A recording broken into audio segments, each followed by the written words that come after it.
Before we get into the story, leave a comment and let us know what city you're watching from.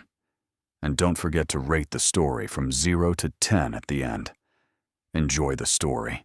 The Dallas sun beats down mercilessly on the cracked parking lot of Rosewood Elementary School as Emma Hayes grips her son's small hand tighter than necessary. Her palm is sweaty against his, and she knows she's holding on more for her own comfort than his. 4-year-old Oliver doesn't seem to mind, though. He's too busy chattering about the fire truck he saw on the way here, his words tumbling over each other in that breathless way only small children can manage. Emma tries to focus on his voice, on the innocence of his excitement, anything to distract from the knot of anxiety twisting in her stomach. Parent-teacher conferences shouldn't feel this terrifying, but everything feels terrifying these days.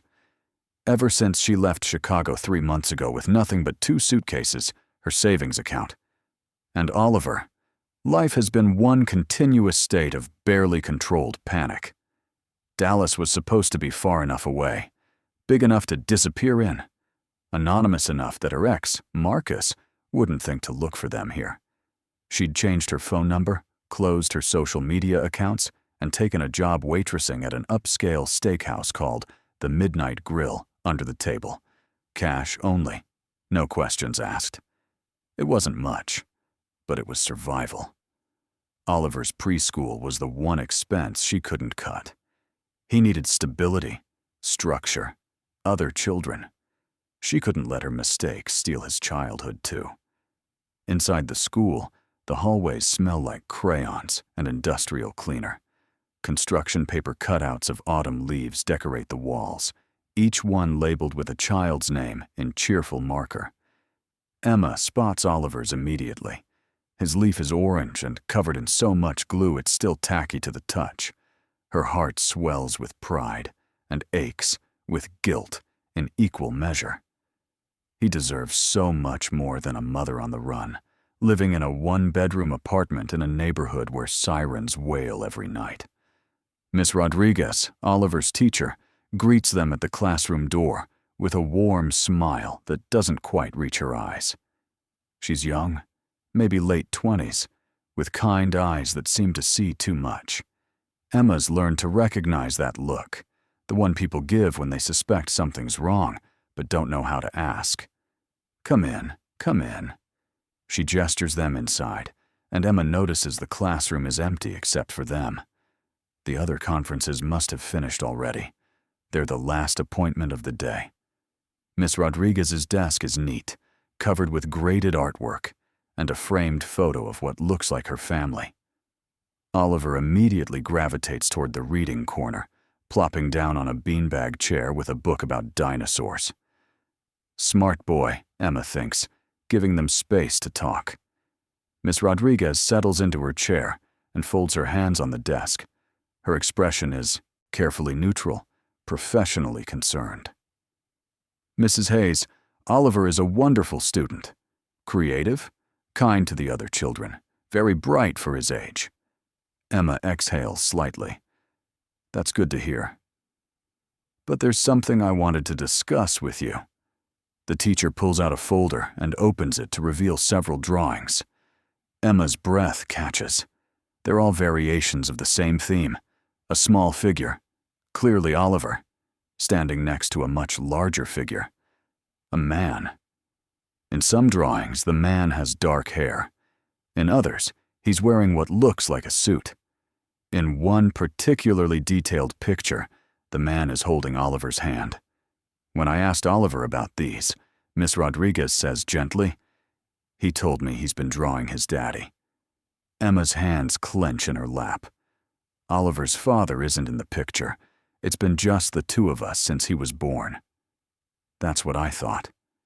Miss Rodriguez's voice is soft, non-judgmental. But Oliver has been very insistent. He talks about his daddy quite a bit, actually. Says he has the same eyes as him. Emma forces a laugh that sounds hollow, even to her own ears. He has an active imagination. All kids his age make up stories, don't they? Of course. The teacher closes the folder but keeps her gaze steady. I just wanted to make sure everything was okay at home. Sometimes children create fantasy figures when they're processing changes or stress. Everything's fine. The lie tastes bitter on Emma's tongue. We're adjusting to the move, but we're fine.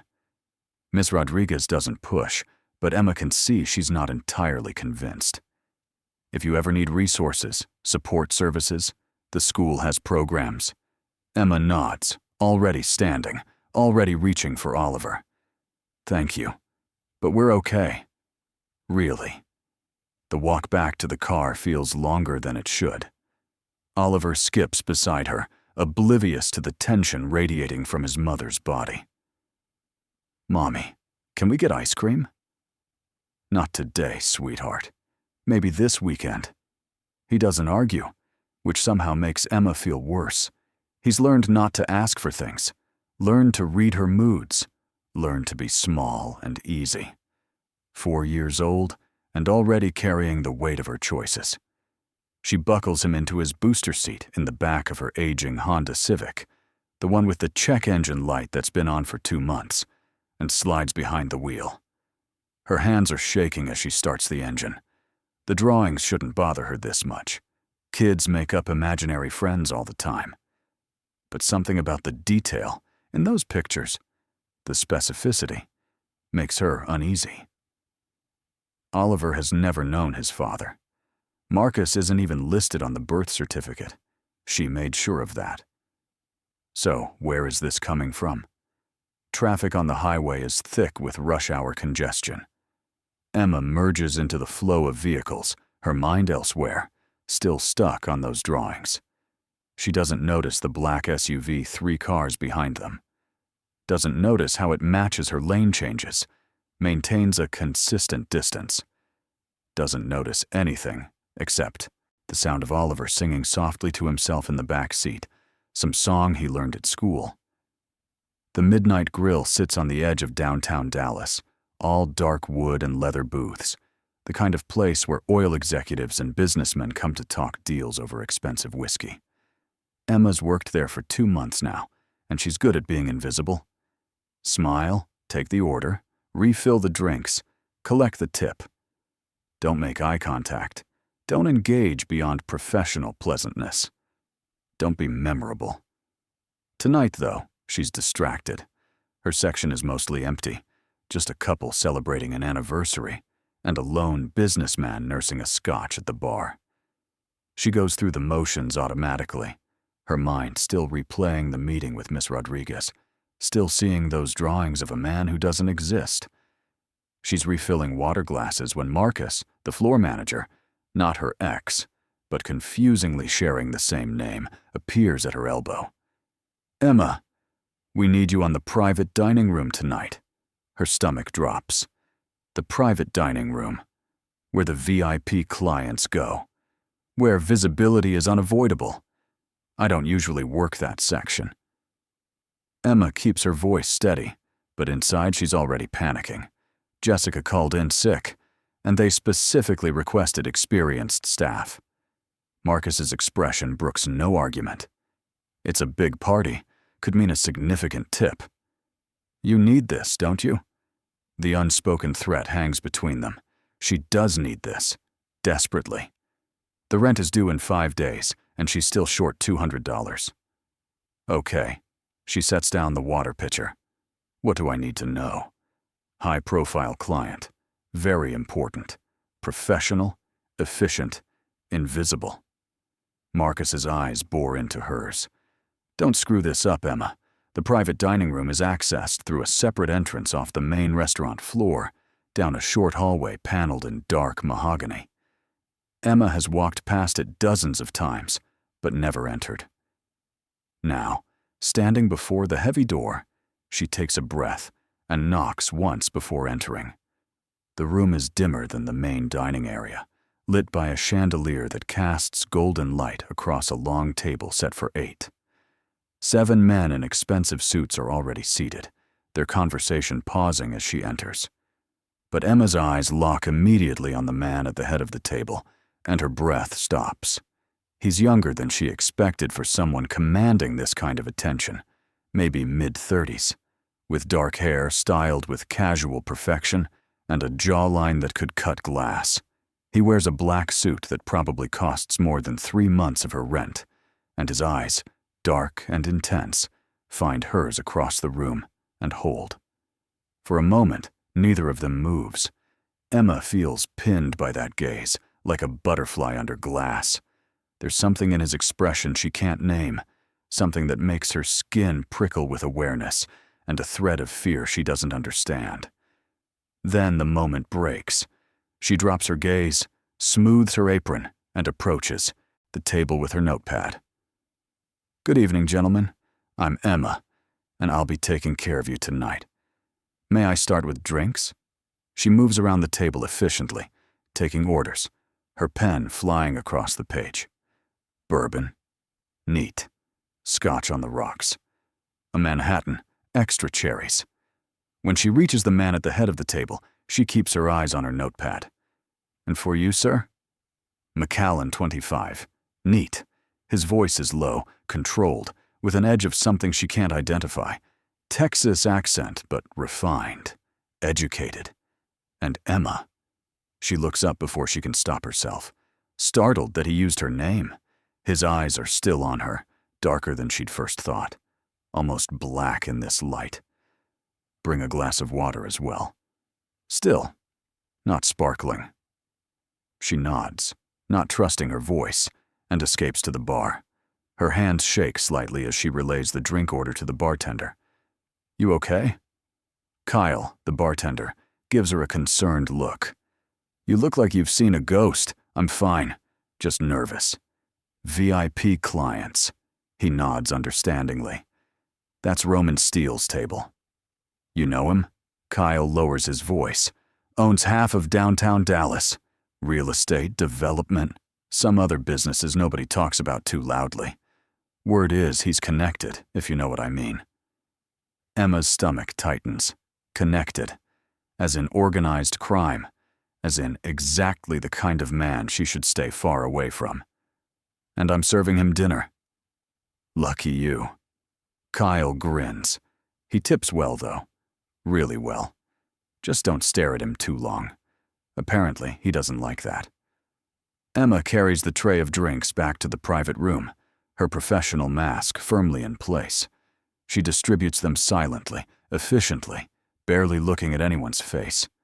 When she sets the whiskey and water in front of Roman Steele, she feels the weight of his attention, but doesn't meet his eyes. "Ready to order your meals, gentlemen?" The next hour passes in a blur of courses.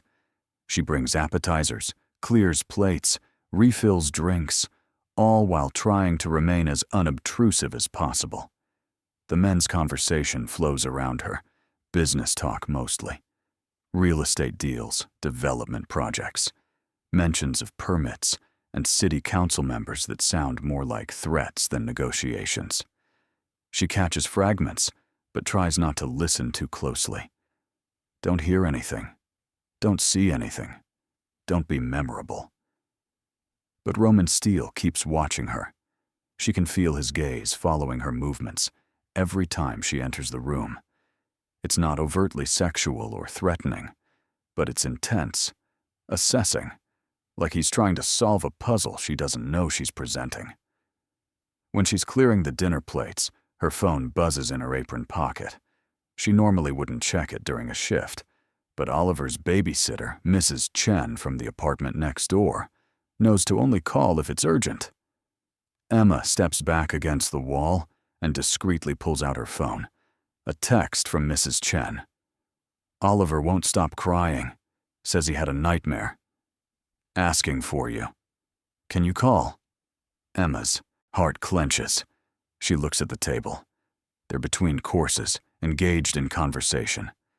She takes 2 steps toward the door and quickly dials Mrs. Chen's number.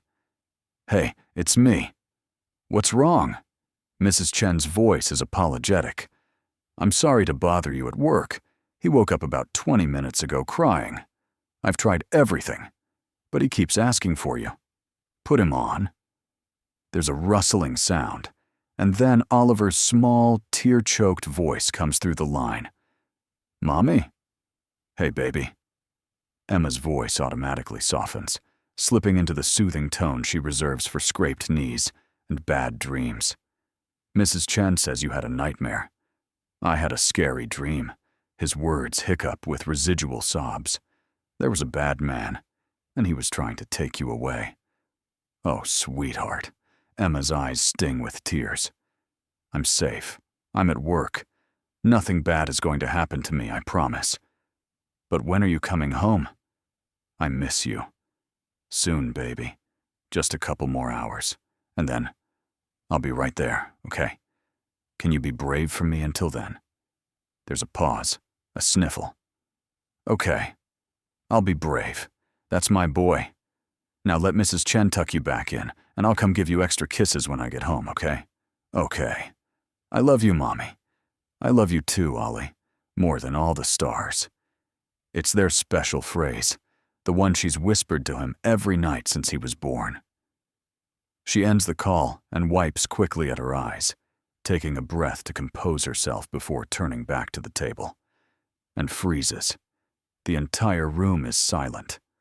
All 7 men are looking at her, but Roman Steele's expression has changed entirely. His eyes are locked on her face, with an intensity that makes her skin flush. Something in his posture has shifted, a new tension coiling through his broad shoulders. How long have they been listening? How much did they hear? I apologize for the interruption. Emma's voice comes out steadier than she feels. Dessert and coffee? Roman Steele doesn't respond to her question. Instead, he asks in that low, controlled voice, "How old is your son, Emma?" The question lands like a stone in still water. She wasn't expecting it, wasn't prepared for it. He's 4. Why does her voice sound defensive? The man's eyes narrow slightly, calculation flickering behind them. And his father? Not in the picture. The words come out clipped, final. Roman studies her for a long moment, and she has the unsettling feeling that he's memorizing her face, cataloging every detail. Then he nods slowly. Bring the dessert menu. She escapes again, pulse hammering. In the hallway outside the private dining room, she leans against the wall and tries to catch her breath. Something about that exchange felt dangerous, like she'd revealed too much without meaning to. Like Roman Steele had been looking for specific information, and she'd just confirmed something he suspected. The rest of the evening proceeds without further incident, but Emma can't shake the feeling of those dark eyes tracking her every movement. When she finally presents the check, Roman Steele signs it without looking at the total and hands it back to her. His fingers brush hers, warm and deliberate. Thank you for your service tonight, Emma. Something in the way he says her name makes her shiver. When she looks at the receipt later, the tip is $2,000. $2,000 on a $1,500 bill. Emma stares at the numbers, her vision blurring. This is rent. This is groceries for 2 months. This is breathing room she hasn't had in years. But it also feels like something else. Like a transaction she didn't agree to. Like the beginning of something she doesn't understand. Marcus finds her in the server station, counting out her tips with shaking hands. I told you, he grins. VIP clients. How much did Steele leave you? She doesn't answer, just folds the bills and tucks them into her apron pocket, away from his curious eyes. He tries to peer anyway, but she turns away. Good job tonight, Emma. Seriously. Mr. Steele's people already called. They want to book the private room again next week, and they requested you specifically. Her blood runs cold. Requested me? Marcus nods enthusiastically. That's huge. This could mean regular high-paying shifts for you. You should be thrilled. She forces a smile. Yeah, thrilled. But all she feels is dread. The parking lot is dark when Emma finally leaves the restaurant at nearly midnight. She's exhausted, feet aching, mind spinning with the events of the evening. She's almost to her car when she notices the man leaning against a black SUV 3 spaces down. He's broad-shouldered, wearing dark clothes, and he's watching her. Emma's hand immediately goes to her keys, threading them between her fingers, the way the self-defense videos taught her. The man straightens as she approaches her car, and panic spikes through her veins. "Miss Hayes." His voice is calm, professional. Mr. Steele would like a word. Every instinct screams at her to run, but she forces herself to stay calm. "Tell Mr. Steele I'm off the clock." The man doesn't move. It'll only take a moment. The back door of the SUV opens, and Roman Steele steps out into the parking lot. He's removed his jacket, and his white shirt is open at the collar. Even in the harsh fluorescent lighting, he looks like something out of a magazine. Powerful, polished, untouchable. Emma. He says her name like they're old acquaintances. "I apologize for startling you. I was hoping we could talk." She stays next to her car, keys still gripped in her fist. "About what?" "About your son." The world tilts slightly. "What about my son?" Roman takes a step closer, and she notices his bodyguard, the man who'd called her over, positions himself strategically behind her, blocking her exit. Not threatening, but definitely ensuring she doesn't bolt. "I have a proposition for you. I'm not interested." Emma's voice is stronger than she feels. "Whatever you're offering, I'm not interested." "You haven't heard it yet." "True." She lifts her chin, and I don't need to. "Thank you for the generous tip, Mr. Steele, but I'd like to go home now. My son is waiting." Roman's expression doesn't change, but something flickers in his eyes. Respect, maybe. Or amusement. Your son who has nightmares. Your son who asks when you're coming home. Your son who you love more than all the stars. Heat floods Emma's face. "You were listening to my private conversation. I was in the same room. It's hard not to hear." He takes another step closer, and now he's only a few feet away. Close enough that she can smell his cologne, something expensive and woody. Close enough to see that his eyes aren't actually black, but a very dark brown. "Tell me something, Emma. Does Oliver look like his father?" The question is so unexpected that Emma actually laughs, a sharp, bitter sound. "Why would you possibly want to know that?" "Because I think your son looks like me." The words hang in the air between them, impossible and absurd. Emma's mind goes blank, then floods with confusion, anger, denial. "I don't know what kind of game you're playing, but I've never met you before tonight." "Are you certain about that?" Roman's voice is maddeningly calm. "Think carefully." "Chicago, about 5 years ago." Emma's heart stops. Chicago. 5 years ago. The charity gala where she'd worked as catering staff for extra money while finishing her business degree.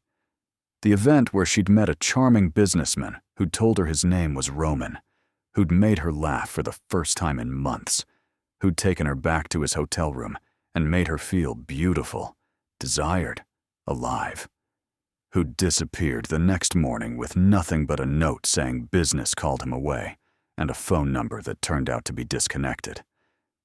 "No." Emma's voice is barely a whisper. "No, that's not possible." Roman reaches into his pocket and pulls out his phone. He taps the screen a few times, then turns it to show her a photograph. It's from that night. The gala. Emma recognizes the venue, the decorations, and there, in the background of what looks like a candid shot, is a younger version of herself in a catering uniform, laughing at something off camera.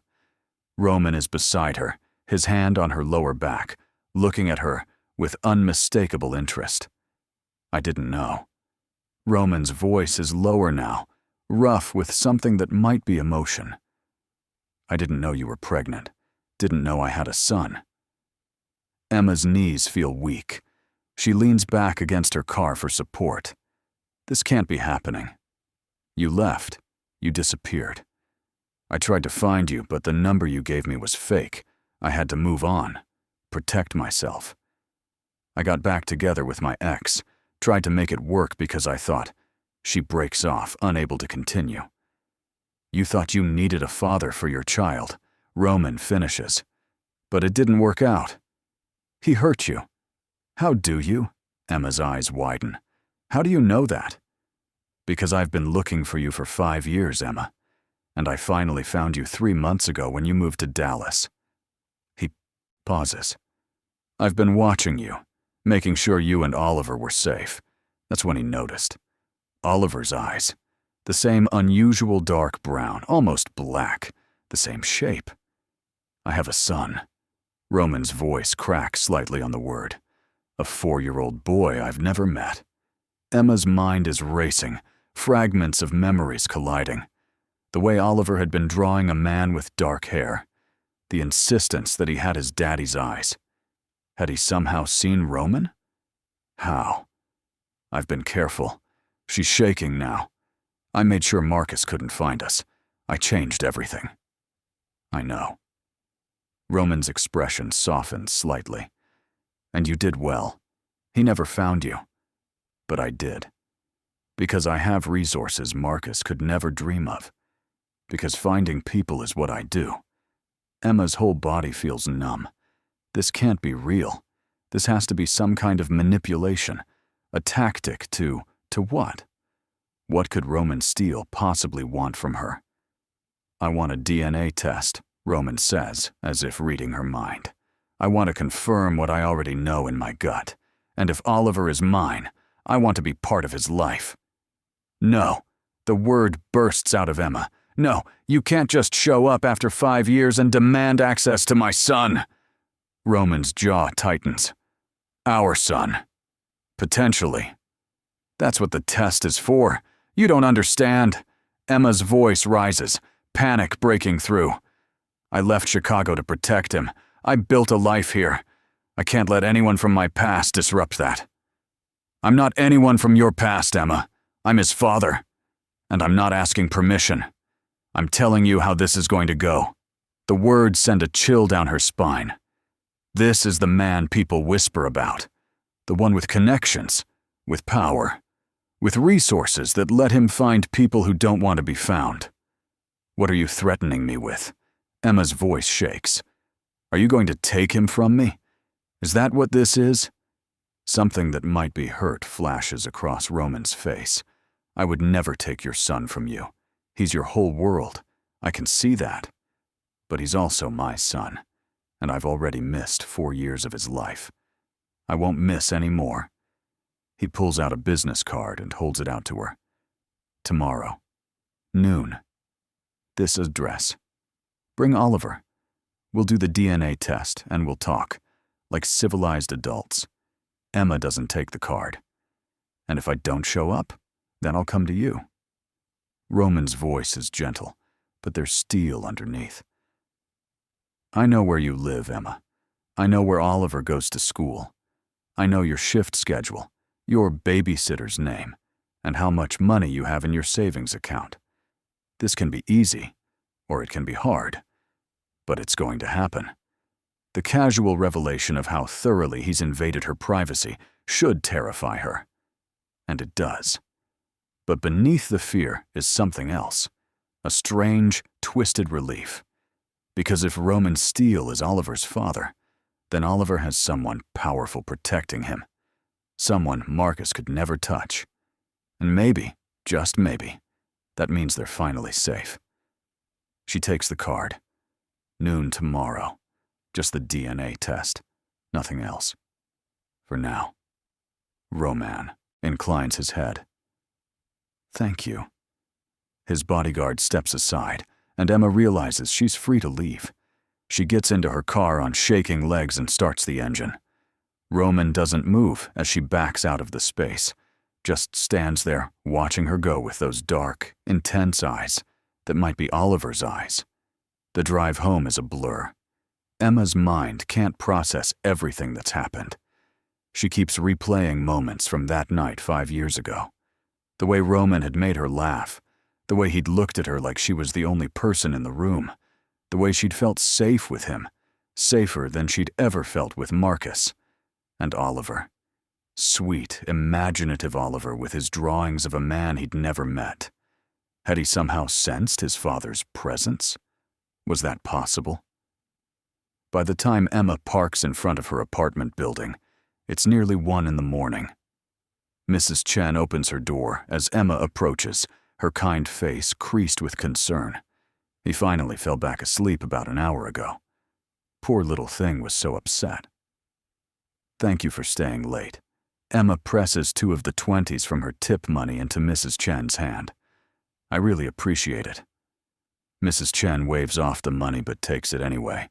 She knows Emma needs to pay, needs to feel like she's not a charity case. He's a good boy, your Oliver. You're doing a good job with him. Emma's eyes sting with unexpected tears. I'm trying. That's all any of us can do. Mrs. Chen pats her arm. Get some rest, dear. Inside the apartment, Emma toes off her shoes and moves quietly to the small bedroom she shares with Oliver. He's curled up in the double bed, his stuffed dinosaur clutched to his chest. In sleep, his face is peaceful, innocent, beautiful. She sits on the edge of the bed and studies him in the dim light filtering through the curtain. His dark hair, almost black, that she'd always thought came from her Italian grandmother. His nose, small and perfect. His mouth, bow-shaped and sweet. And his eyes, currently closed, but she knows them by heart. Dark brown, almost black. Unusual, distinctive. The same eyes that had stared at her from Roman Steele's face just an hour ago. Oh, God. Emma covers her mouth with her hand, trying not to make a sound as the tears finally come. What has she done? She'd convinced herself that Oliver was better off without a father, that she could be enough on her own. But what if she'd been wrong? What if Oliver deserves to know where he came from, who he came from? You're going to meet your daddy tomorrow, she whispers the words, testing them out. Oliver's eyes flutter but don't open. He sighs in his sleep and rolls toward her, his small hand reaching out. Emma takes it, threading her fingers through his. I don't know if I'm doing the right thing, baby. But I don't know what else to do. Sleep doesn't come easily. Emma lies awake, staring at the ceiling, her mind cycling through scenarios. What if the DNA test confirms Roman is the father? What if he wants custody? What if he tries to take Oliver away from her, use his money and power and connections to prove she's an unfit mother? But beneath the fear is something she hasn't felt in 5 years. Hope. Because Roman hadn't looked at her with disgust or judgment. He'd looked at her with intensity, yes, with determination, but also with something that might have been wonder. I have a son. He'd said it like a prayer, like a gift he hadn't expected to receive. Maybe this doesn't have to be a battle. Maybe it can be something else. Emma finally drifts off just before dawn, her hand still holding Oliver's, her dreams a confused tangle of past and present, fear and hope, endings and beginnings. Morning comes too quickly. Oliver wakes her by patting her face with his small hands, his breath sweet and warm against her cheek. Mommy, you're still in your work clothes. Emma blinks, disoriented, then sits up. She'd fallen asleep in yesterday's clothes, too exhausted to change. You're right. Silly Mommy, she ruffles his hair. How about we both get cleaned up and then have special pancakes for breakfast? Oliver's whole face lights up. Chocolate chip pancakes? If that's what you want, then that's what you'll get. She swings him up into her arms, pressing her face against his neck and breathing in his little boy scent, soap and sleep and something indefinably him. No matter what happens today, she has this moment. No one can take that away. They go through their morning routine, Oliver chattering about a cartoon he wants to watch, while Emma makes pancakes with shaking hands. She can barely taste the food, but Oliver eats with enthusiasm, chocolate smeared across his cheek. Sweetheart. Emma sets down her fork. We're going somewhere special today. Oliver looks up, eyes wide. Where? To meet someone. Someone who… She pauses, searching for the right words. Someone who's important. Is it a surprise? Sort of. Emma forces a smile. But a good surprise, I think. Oliver accepts this easily, the way children do. Can I bring Mr. Roar? He holds up his stuffed dinosaur. Of course, Mr. Roar can come. The address on Roman's card leads to a high-rise office building in downtown Dallas, all glass and steel glinting in the noon sun. Emma parks in the visitor lot, her heart hammering so hard she feels dizzy. Oliver is unbuckling from his booster seat, Mr. Roar tucked under one arm. Mommy, is this where you work? No, baby. This is… She takes his hand. This is where we're going to meet that important person I told you about. They ride the elevator to the 23rd floor, where the doors open onto a lobby that screams money. Polished marble floors, modern art on the walls, a reception desk where a woman in a crisp suit greets them with a professional smile. Emma Hayes and Oliver Hayes to see Mr. Steele. Emma's voice sounds steadier than she feels. Of course, Miss Hayes. Mr. Steele is expecting you. Please follow me. The receptionist leads them through a set of frosted glass doors into a corridor lined with offices. At the end of the hall is a corner suite with floor-to-ceiling windows overlooking the Dallas skyline. The receptionist knocks once, then opens the door. Mr. Steele, your guests have arrived. Roman stands from behind a massive desk, his expression carefully neutral. Thank you, Jessica. That will be all. The door closes, leaving Emma and Oliver alone with him. For a long moment, no one moves. Roman's eyes are fixed on Oliver, with an intensity that makes Emma's breath catch. Oliver, meanwhile, stares up at Roman with open curiosity. You're really tall. Oliver's voice breaks the silence. Roman blinks, as if coming back to himself, and something that might be a smile touches his lips. You're right, I am. And you must be Oliver. Oliver nods solemnly. And this is Mr. Roar. He's a T-Rex. He holds up his stuffed dinosaur. Roman crouches down, bringing himself to Oliver's level. The gesture is surprisingly gentle for such a large, intimidating man. That's very cool. T-Rexes are one of the best dinosaurs. Oliver's eyes light up. You know about dinosaurs? I know a little. My favorite is the velociraptor. They're really fast and really smart. Mine too. Oliver bounces on his toes. Mommy says I'm smart like a velociraptor, right, Mommy? Emma's throat is too tight to speak, so she just nods. Roman's gaze lifts to hers, and in his eyes, she sees wonder, fear, hope, all the same emotions churning through her own chest. Oliver. Roman's voice is gentle. I'm a friend of your mommy's from a long time ago.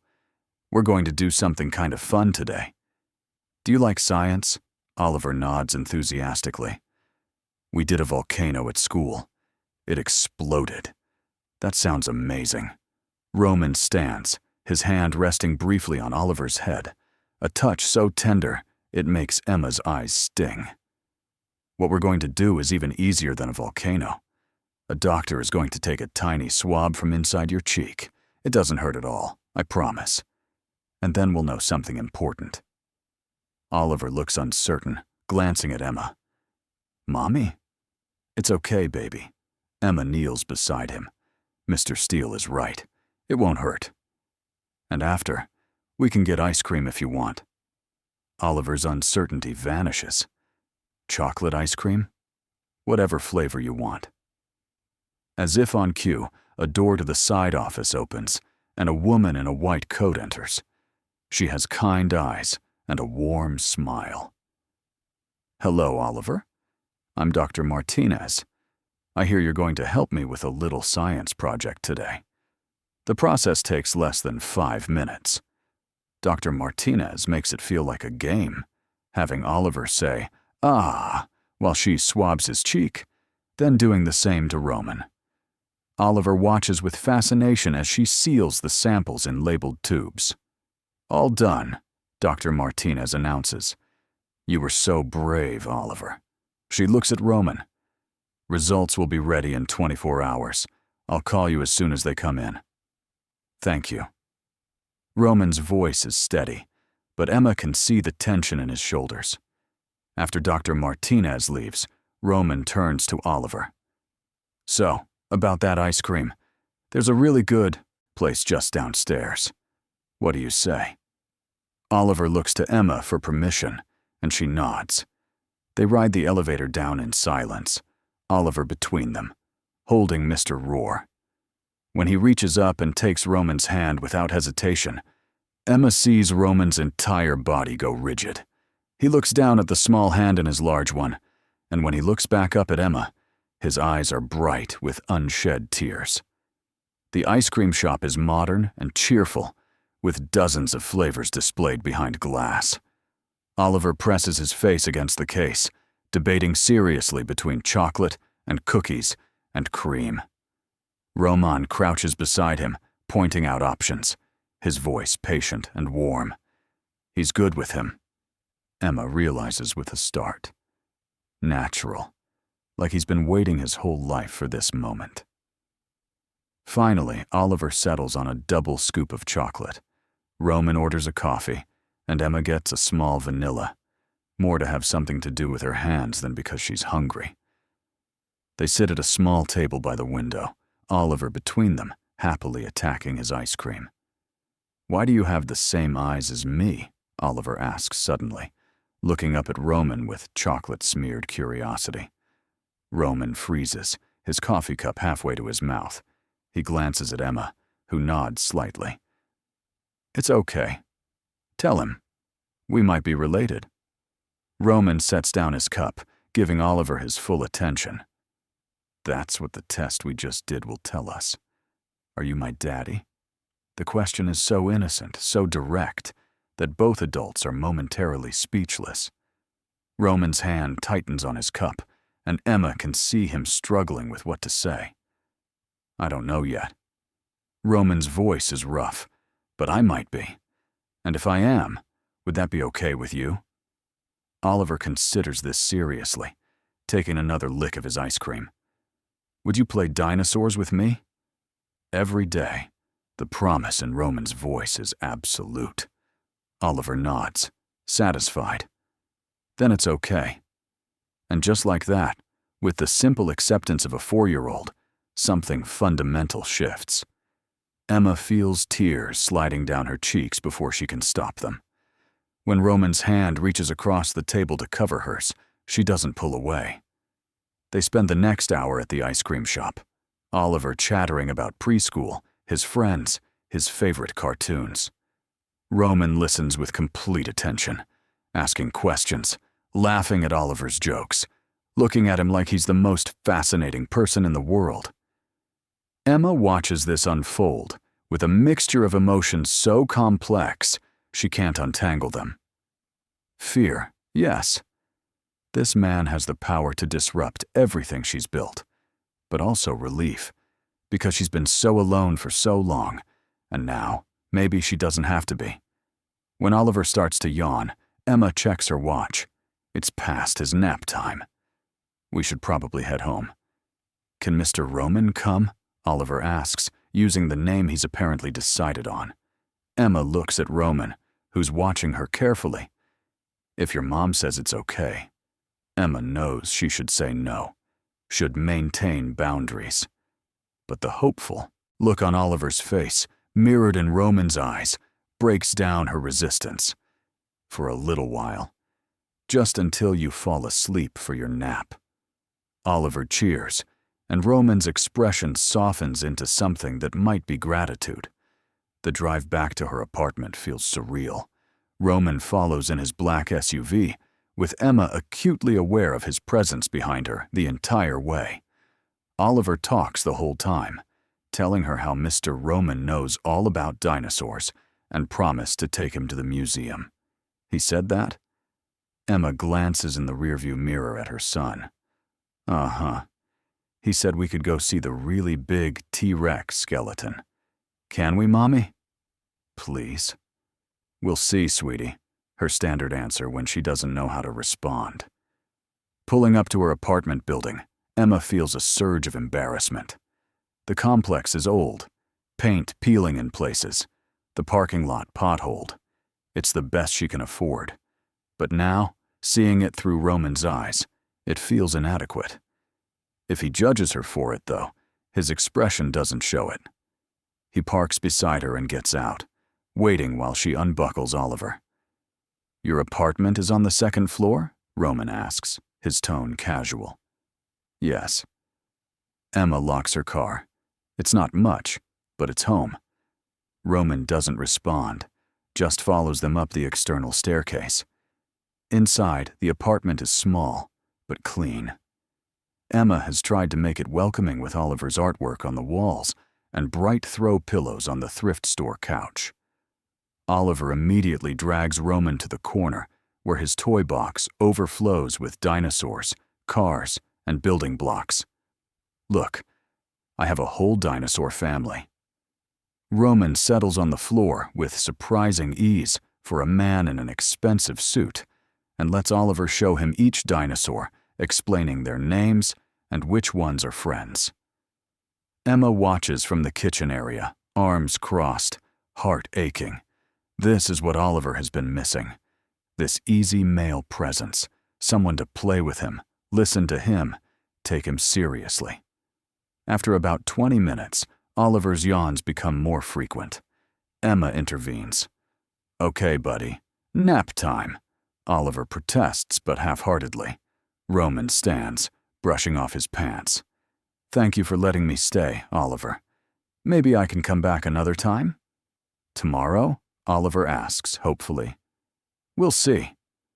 Roman's eyes flick to Emma. That's up to your mom. Emma carries Oliver to their bedroom, helps him out of his shoes, and tucks him in. Mr. Roar is positioned carefully beside him. I like Mr. Roman. Oliver's eyes are already drooping. He's nice. He is nice. Emma smooths his hair back. Now sleep, okay?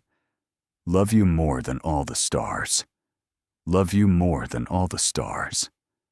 Oliver's voice is already fading. By the time Emma returns to the living room, Oliver is asleep. Roman stands by the window, looking out at the parking lot below, his hands in his pockets. He's out? Roman asks without turning, like a light. Emma wraps her arms around herself. He doesn't usually warm up to people that quickly. Roman finally turns to face her. His expression is unreadable. He's an incredible kid, Emma. You've done an amazing job with him. Thank you. She doesn't know what else to say. The silence stretches between them, not quite comfortable, but not hostile either. Finally, Roman speaks. I meant what I said. If he's mine, I want to be in his life. I want to know him, support him, be there for him. And you. Emma's head snaps up. What? I want to be there for you, too. Roman takes a step closer. I know this is complicated. I know you don't trust me, probably shouldn't trust me. But Emma, I haven't been able to forget you for 5 years. And now, finding out you might have had my child, that you've been struggling alone all this time. His jaw clenches. I can't walk away from this, from either of you. I'm not asking you to walk away. Emma's voice shakes. But I need you to understand. I left Chicago because my ex was dangerous, controlling. I couldn't let Oliver grow up in that environment. I understand dangerous men, Roman. And I need to know, are you one of them? Roman holds her gaze. Yes, I am. His honesty startles her. But I would never hurt you or Oliver. Everything I do, every business decision, every alliance, it's calculated, controlled. I don't lose my temper. I don't hurt women or children. And anyone who works for me knows that's a line that can never be crossed. Emma wants to believe him. The sincerity in his voice feels real. But she's been fooled before. How do I know that? You don't. Roman's response is simple. Not yet. You'll have to watch me, test me, see how I act over time. But I'm patient, Emma. I can wait for your trust. And what if the DNA test says you're not Oliver's father? A flicker of something, pain maybe, crosses his face. Then I'll still want to be in your lives. Because that kid in there, he's already stolen my heart. Father or not. The confession is so raw, so unguarded, that Emma feels her defenses crack. Before she can respond, Roman continues. But he is mine. I know it. The same way I knew 5 years ago that you were different from every other woman I'd met. The same way I've known for 3 months that I had to find a way to approach you carefully, to not scare you off. He's mine, Emma. And so are you. The possessiveness in his tone should frighten her, but instead, it sends a thrill down her spine. She remembers this feeling from that night 5 years ago, the intoxicating sense of being completely seen, completely wanted. I'm not yours. She says it, but the words lack conviction. Not yet. Roman echoes his earlier statement. But you will be. He checks his watch. I should go. Let you rest. But I'll call you tomorrow when the results come in. And Emma? He pauses at the door. Thank you. For today. For letting me meet him. She nods, not trusting her voice. After he leaves, Emma sinks onto the couch and drops her head into her hands. What is she doing? She's letting a man she barely knows, a man by his own admission is dangerous, into her son's life. Into her life. But Oliver's happy voice echoes in her memory. I like Mr. Roman. He's nice. And Roman's. He's already stolen my heart. Maybe, just maybe, this is what they've been missing all along. The call comes at 9:30 the next morning. Emma is washing breakfast dishes. Oliver is watching cartoons, and her phone buzzes with an unknown number. Her hands are soapy when she answers, nearly dropping the device. Hello? Emma. Roman's voice is tight, controlled, but she can hear the emotion underneath. The results came in. She sinks into a kitchen chair, gripping the phone. And? He's mine. 99.9% match. Oliver is my son. The confirmation, though expected, still hits her like a physical blow. She closes her eyes, tears spilling over. Emma, are you there? I'm here. Her voice cracks. I'm here. Can I come over? Roman asks. We need to talk about what happens next. Emma glances at Oliver, absorbed in his cartoon.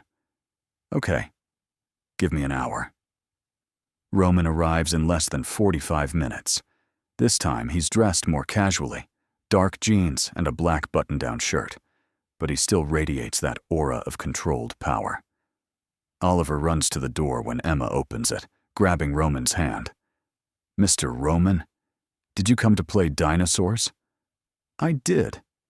Roman's smile is genuine, transforming his usually serious face. But first, your mom and I need to talk about something important. Can you watch your show for a few more minutes? Oliver nods and scampers back to the couch. Roman and Emma move to the small kitchen area, speaking in low voices while keeping Oliver in sight. I want to set up a trust fund for him, Roman says without preamble. Education, healthcare, whatever he needs.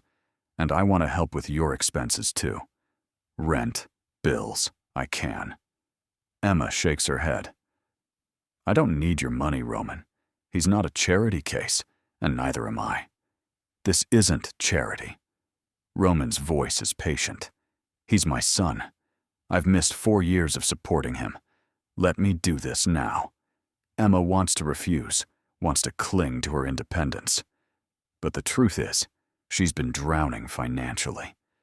The relief of not worrying about rent, about groceries, about what happens if her car finally dies, is overwhelming. Okay, the word comes out small, but I'm still working. I'm not going to just sit around and let you pay for everything. I wouldn't expect you to. Roman's expression softens. I'm not trying to control you, Emma. I'm trying to take care of you. There's a difference. Is there? With men like you, he flinches slightly. Yes, I know you have no reason to believe me yet, but I'll prove it to you. The determination in his voice makes her want to believe him. What else? She asks. What else do you want? I want to be in Oliver's life regularly, not just visits. I want him to know me as his father. I want custody arrangements, legal recognition. Emma's stomach clenches. You want to take him from me? No. Roman's hand shoots out, gripping her wrist gently. Never. I want joint custody. You maintain primary residence, but I get regular visitation. Weekends, holidays, we can work out a schedule. And I want my name on his birth certificate. Her first instinct is to refuse, to protect what's hers. But Oliver's voice drifts over from the living room, humming along to his cartoon. And she thinks about how lit up he was yesterday with Roman. How he asked if Mr. Roman could come back. How he said he has his daddy's eyes. Okay. Emma's voice shakes. But we do this slowly. We don't just tell him you're his father today and disrupt his whole world.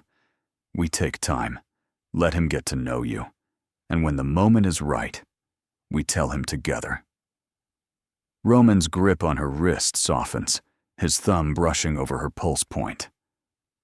Agreed. Thank you. They spend the rest of the morning together, the three of them. Roman sits on the floor with Oliver, building elaborate block towers and crashing dinosaurs through them. Emma watches from the couch, her heart doing complicated things in her chest. This is what a family looks like. This ease, this laughter, this sense of rightness. Around noon, Emma makes sandwiches.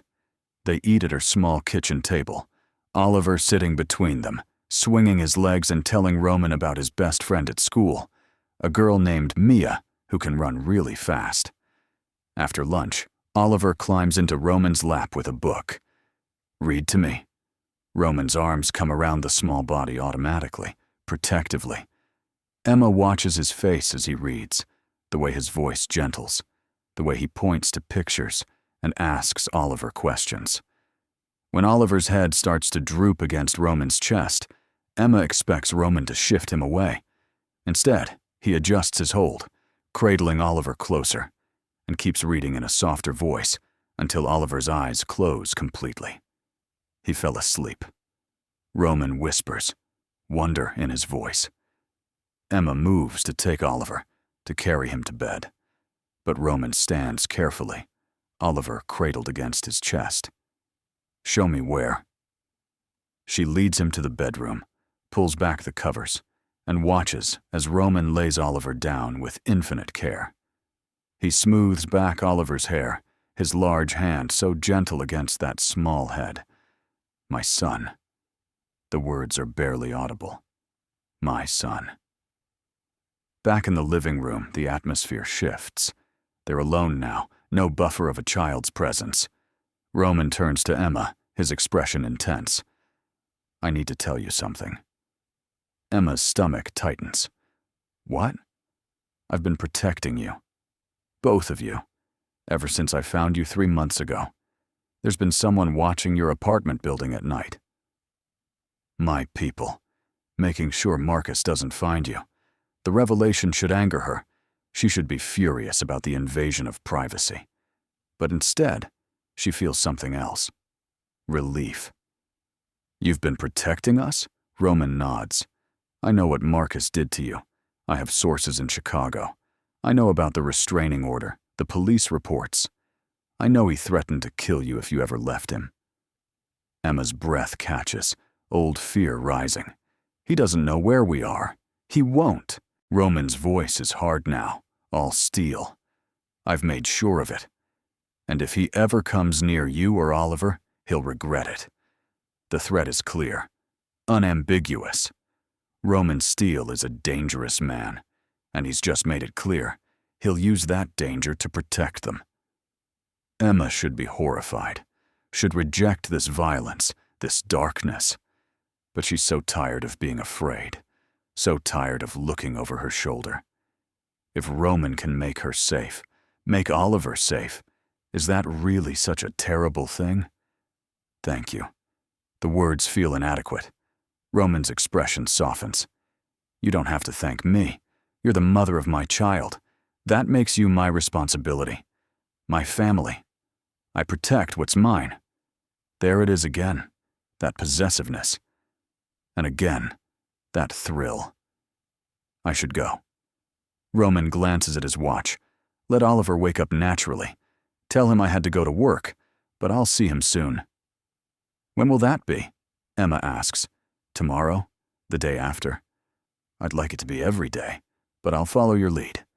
Whatever makes you and Oliver comfortable. Emma considers. How about dinner?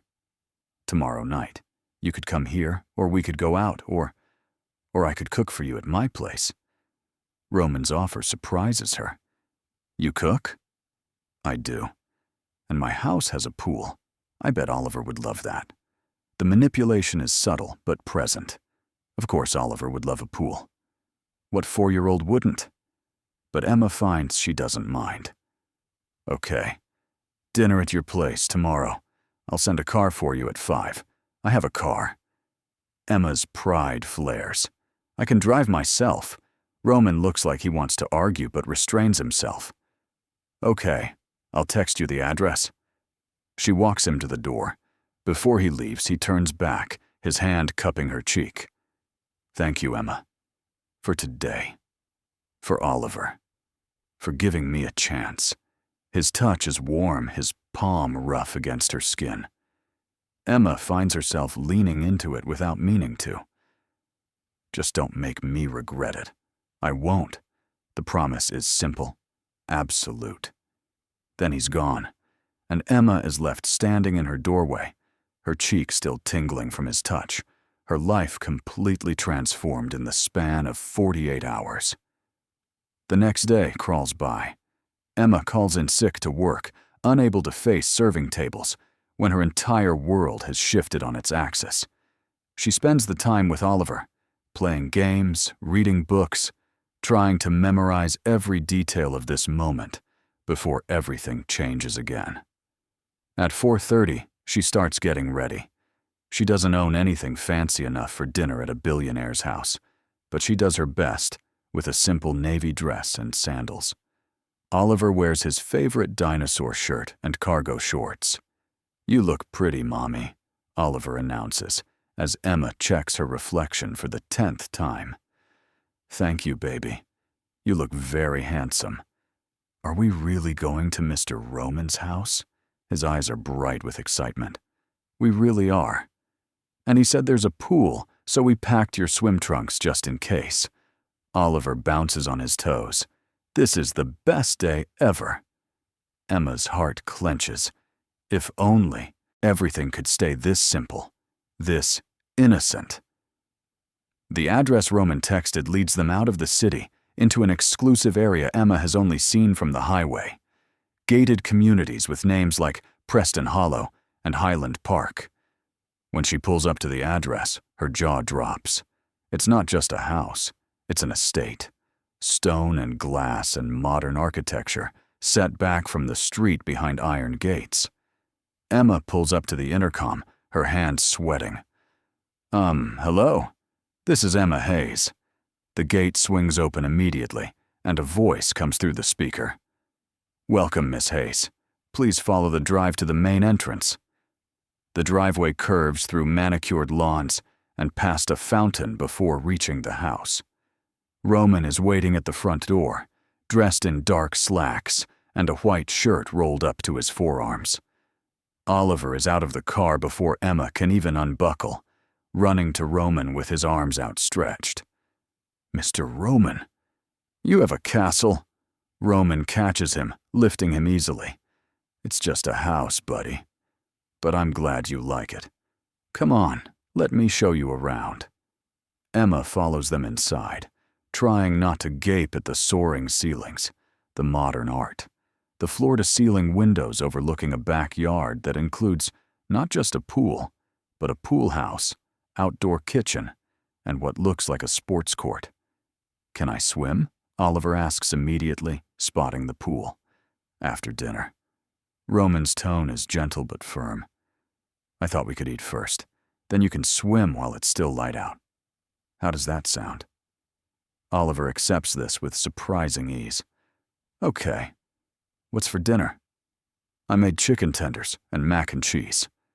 Roman grins. "Is that okay?" "Those are my favorites." Oliver's delight is infectious. Roman's eyes meet Emma's over Oliver's head, and she sees the pleasure there. He's trying, really trying. Dinner is surprisingly relaxed. They eat at a casual table on the patio, the evening air warm and pleasant. Roman has clearly researched what 4-year-olds like to eat, because there are also carrot sticks with ranch dressing, apple slices, and juice boxes. Oliver chatters nonstop, telling Roman about his day, asking a million questions about the house, the pool, whether Roman has any pets. "No pets yet," Roman answers. "But maybe we could get one someday." "What kind of animal would you want?" "A dinosaur," Oliver announces, and they all laugh. After dinner, Oliver changes into his swim trunks, and Roman, to Emma's surprise, changes into swim shorts as well. "You're swimming too?" she asks. "If that's okay." "I thought Oliver might feel more comfortable if I was in the water with him." He pauses. "Unless you'd prefer." "No, it's fine." Emma settles into a lounge chair. "I'll supervise from here." Watching Roman in the pool with Oliver is almost painful in its sweetness. He's patient, attentive, making sure Oliver stays in the shallow end, playing games, teaching him to hold his breath underwater. Oliver's laughter rings out across the yard, pure and joyful. This is what Emma has wanted for him. This happiness, this security, this childhood. As the sun begins to set, painting the sky in shades of orange and pink, Roman lifts Oliver out of the pool and wraps him in a towel. "Time to dry off, buddy. You're going to turn into a prune." "Do not." Oliver giggles. "Do too." Roman tickles him gently, and Oliver dissolves into laughter. Inside, Roman shows them to a guest bathroom where Oliver can change back into his clothes. Emma helps him, pulling the dinosaur shirt back over his damp hair. "Did you have fun?" "The best fun." Oliver's smile is huge. "Mommy, can we come back?" "I'm sure we can arrange that." Emma kisses his forehead. When they emerge, Roman is waiting in the living room, now wearing dry clothes, his hair still damp. There's a softness to his expression that Emma hasn't seen before. He looks younger, more relaxed, happy. "I have something for Oliver," Roman says. "If that's okay with you." Emma's wariness returns. "What kind of something?" "Come see." Roman leads them to a room Emma hasn't seen yet. When he opens the door, Oliver gasps. The room is clearly a child's bedroom, but brand new, untouched. It has a race car bed, shelves full of toys and books, and an entire wall dedicated to dinosaur decals. "This is for you." Roman crouches down to Oliver's level. "For when you come to visit. So you have your own special space here." Oliver looks at Emma, uncertain. "Is it really for me?" She can barely speak around the lump in her throat. "Yes, baby. It's really for you." Oliver runs into the room, exploring every corner, exclaiming over each new discovery. Emma turns to Roman, tears in her eyes. "You didn't have to do this.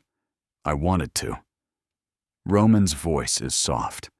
"I want him to feel like this is his home too, not just yours." Emma wants to argue, wants to maintain boundaries. But the look on Oliver's face as he arranges dinosaur toys on his new shelf stops her. He's so happy. "Thank you." The words feel inadequate. Roman's hand finds hers, warm and solid. Thank you for letting me do this, for letting me be his father. They stand there, hands linked, watching Oliver play, and Emma feels the last of her resistance crumble. Maybe this can work. Maybe they can be something like a family. Oliver yawns hugely around 7:30, his busy day catching up with him. We should go, Emma says reluctantly. It's past his bedtime. Let me walk you out. Roman follows them to the car, Oliver already drooping in Emma's arms. Before she can put Oliver in his car seat, Roman reaches out. Can I? Emma transfers Oliver to Roman's arms, watching as Roman buckles him in with careful attention, making sure the straps are secure, pressing a kiss to Oliver's forehead. Sleep well, buddy. I'll see you soon. Oliver's eyes are already closing. Bye, Mr. Roman. Love you. The casual declaration freezes them both. Oliver probably doesn't even realize what he said, is already drifting off. But Emma sees the impact it has on Roman. His eyes close briefly, his jaw working. When he straightens and turns to Emma, there are tears on his cheeks. He doesn't bother to wipe them away. That. His voice breaks. That's everything.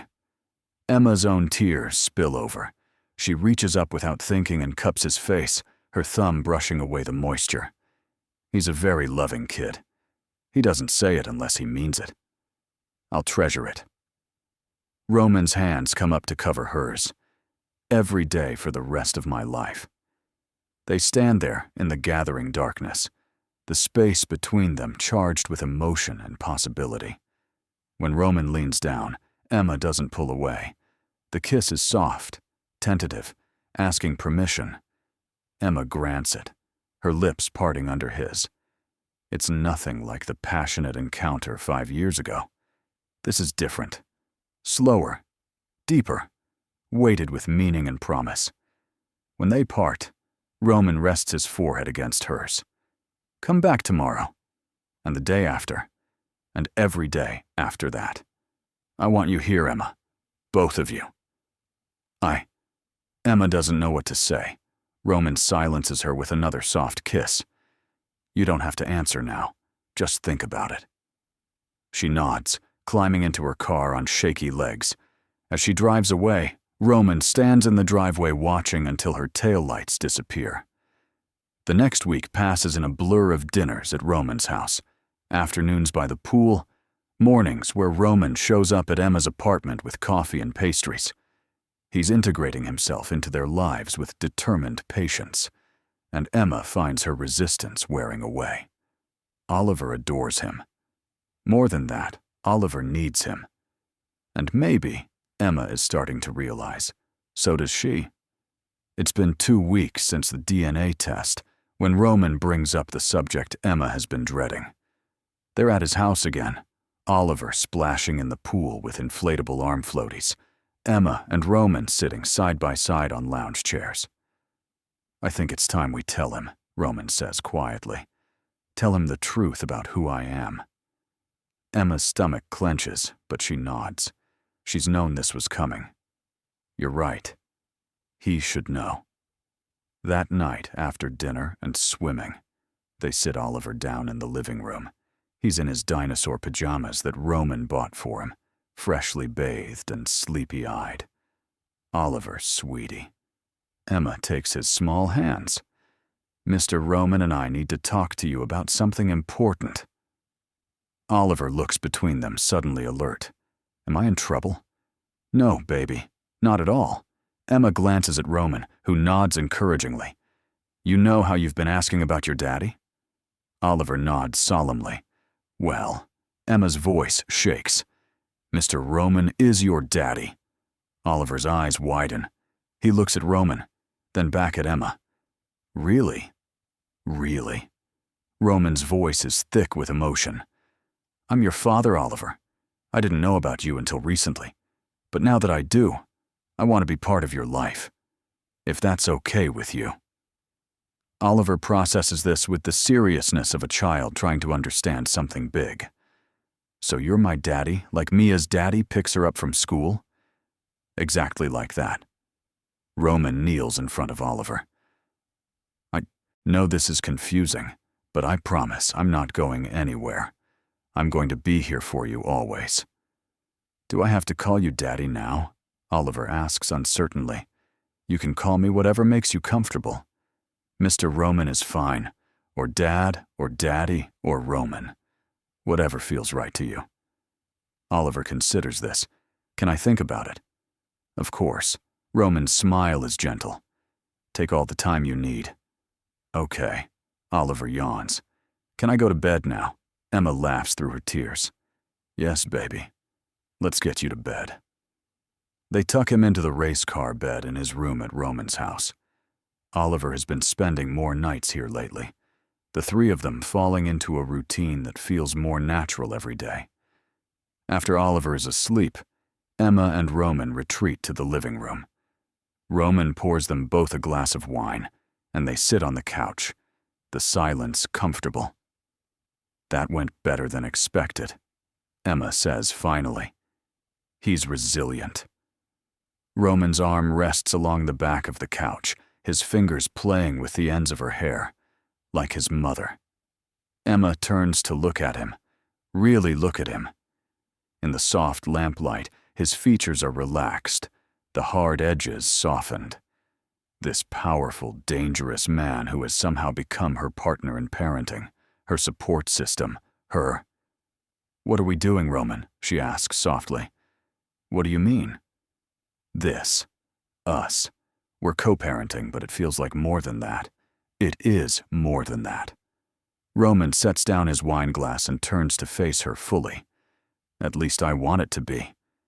Emma, I told you I've been looking for you for 5 years. That's not an exaggeration.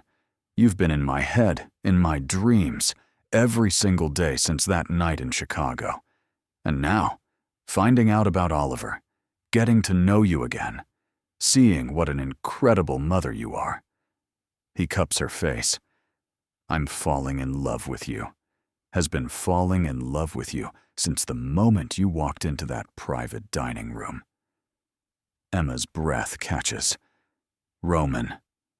I know you're scared. I know you have every reason not to trust me.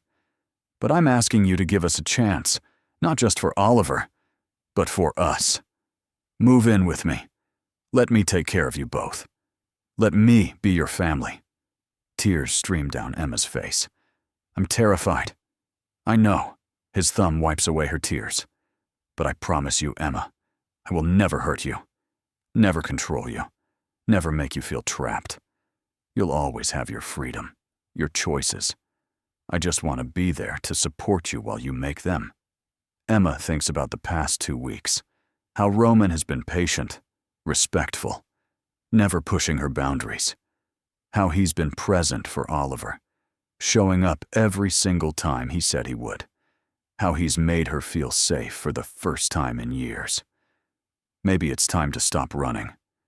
Maybe it's time to trust again. Okay. The word comes out as a whisper. Roman's eyes widen. Okay? Okay. Emma's voice grows stronger. We'll move in with you. But slowly. We keep some of our things at the apartment for a while, just in case. And if at any point this feels wrong, we reassess. Deal. Roman pulls her into his arms, holding her tight. Thank you. Thank you for trusting me. I won't let you down. Emma buries her face in his chest, breathing in his scent, feeling his heartbeat strong and steady beneath her cheek. For the first time in 5 years, she feels like she's home. The move happens gradually over the next month. Emma gives notice at her apartment and at the restaurant. Roman insists she doesn't need to work, but they compromise. Emma takes a position at one of Roman's companies, doing marketing and communications, using her degree for the first time since college.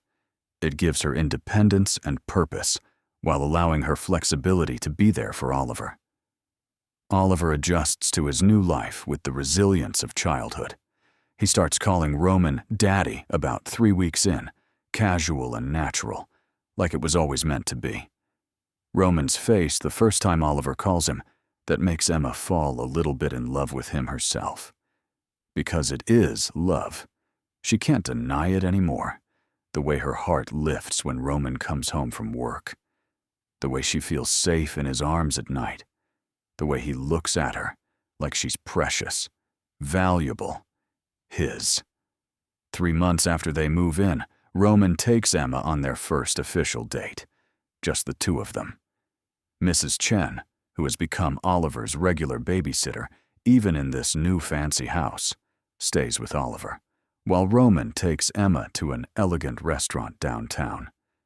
"You look beautiful," Roman says when Emma descends the stairs in a new dress, midnight blue, that he'd bought for her. "You say that every day," because it's true every day. Over dinner, they talk about everything and nothing. Oliver's upcoming 5th birthday, Emma's new position at work, Roman's business ventures. He's surprisingly forthcoming about his work, not hiding the gray areas, but explaining his philosophy.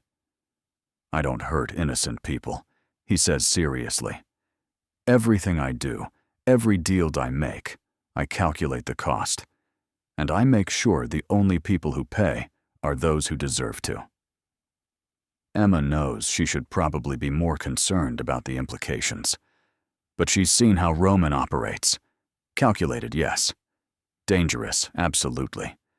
But also fair, protective of those he considers his. And she and Oliver are firmly in that category. After dinner, they walk along the river, Roman's arm around her waist. The Dallas skyline glitters against the night sky, and Emma feels a sense of peace she hasn't known in years. "I love you," she says suddenly, the words spilling out before she can overthink them. Roman stops walking, turning to face her. "Say that again. I love you, Roman. I know it's fast, and maybe I'm crazy, but I do. I love you." His kiss is fierce, claiming, full of pent-up emotion. When he pulls back, his eyes are blazing. "I love you too, Emma. More than I thought I could love anyone. Marry me." The proposal catches her completely off guard. "What?" "Marry me." Roman pulls a small velvet box from his pocket and drops to one knee right there, on the riverbank. "I know it's soon. I know we're still figuring things out. But I don't want to wait. I want you to be my wife. I want Oliver to have my name. I want us to be a real family in every possible way."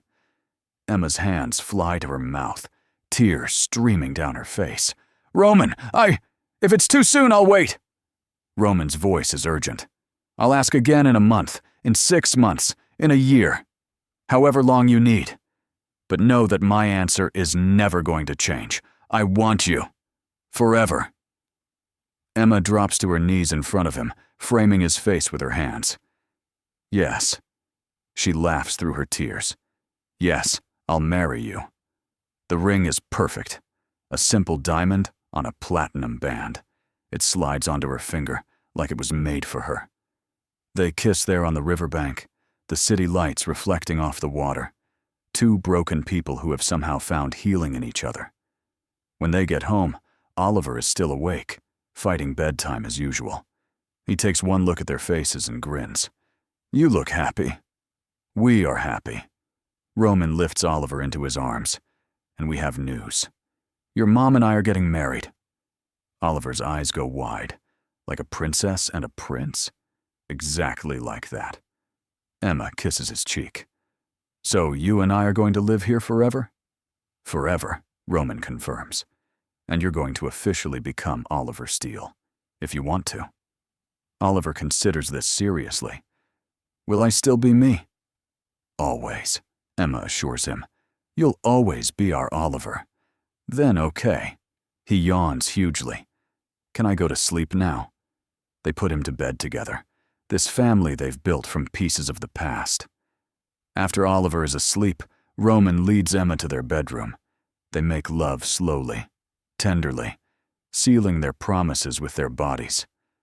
Afterward, Emma lies in Roman's arms, her engagement ring glittering in the moonlight streaming through the window. "Thank you," she whispers. "For what?" "For finding us. For not giving up, for giving Oliver a father and giving me a home. You gave me those things too." Roman's arms tighten around her. A son I didn't know I was missing. A woman I'd been searching for. A reason to be better than I was. They're married 2 months later in a small ceremony at the house, just close friends, and Oliver, who serves as ring bearer with solemn importance. Emma wears a simple white dress, and Roman looks at her like she's hung the stars. When the officiant pronounces them husband and wife, Oliver cheers loudly, and everyone laughs. That night, with Oliver asleep in his room, and Emma curled against Roman's chest, she thinks about how far they've come. From that chance encounter in Chicago, to the desperate flight to Dallas, to this moment of perfect peace. "Mommy, why does that man have my eyes?" Oliver had asked once, looking at a drawing he'd made of a man he'd never met. "Because he's your daddy, baby. And he's been looking for us all along, looking for them, finding them, and loving them with a fierceness that has transformed all of their lives. This is what happy endings look like. Not perfect, not without challenges ahead, but full of love, full of hope, full of promise." And as Emma drifts off to sleep in her husband's arms, she knows with absolute certainty that they're exactly where they're meant to be. Home. Before you go, don't forget to rate this story from 0 to 10 in the comments below. And if you loved it, subscribe for more emotional romance stories. Thank you for watching.